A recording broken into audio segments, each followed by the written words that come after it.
തീർന്നിട്ടില്ല. ഒരാൾ വണ്ടി എടുത്ത് പോകുമ്പോൾ മാർക്കറ്റ് എത്തി, അയാൾ സാധനം വാങ്ങാൻ ഇറങ്ങാതിരിക്കട്ടെ. അതിലൂടെ പോകുമ്പോൾ അയാൾ ലാ ഇലാഹ ഇല്ലല്ലാഹു വഹ്ദഹു ലാ ശരീക ലഹു ലാ ഇലാഹ ഇല്ലല്ലാഹു വഹ്ദഹു ലാ ശരീക ലഹു ലഹുൽ മുൽക്കു വലഹുൽ ഹംദു വഹുവ ഹയ്യുൻ ലാ യമൂത്ത് ബിയദിഹിൽ ഖൈറു വഹുവ അലാ കുല്ലി ഷൈഇൻ ഖദീർ എന്ന ദിക്ർ ചൊല്ലിയാൽ 10 കോടി പ്രതിഫലം. ലക്ഷക്കണക്കിന് തെറ്റുകുറ്റങ്ങൾ സ്പോട്ടിൽ പൊറുക്കപ്പെടും. ലക്ഷക്കണക്കിന് ദറജ അയാൾക്ക് വർദ്ധിക്കും. ഇത്ര ചെറിയ ദിക്റിന് ഇത്ര വലിയ പ്രതിഫലം. യെസ്, ഈ പ്രതിഫലം കേട്ടിട്ട് സഹാബത്തും താബീങ്ങളും ടൗണിൽ സാധനം വാങ്ങാൻ ഇല്ലെങ്കിൽ തന്നെ ടൗണിൽ പോയിട്ട് ഇത് ചൊല്ലിയിട്ട് തിരിച്ചു വരും. കാരണം എന്തിനാ ഈ ലക്ഷക്കണക്കിന് കൂലി കളയും? അതിന്റെ കാരണം ടൗണിൽ മുഴുവനും തെറ്റുകുറ്റങ്ങൾ നടക്കുന്ന സ്ഥലം.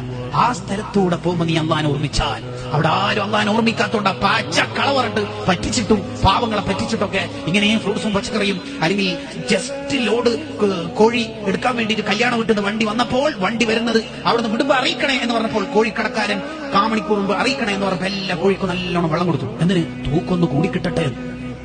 ഉദാഹരണം പറയാം, തൂക്കൊന്ന് കൂടിക്കിട്ടട്ടെ.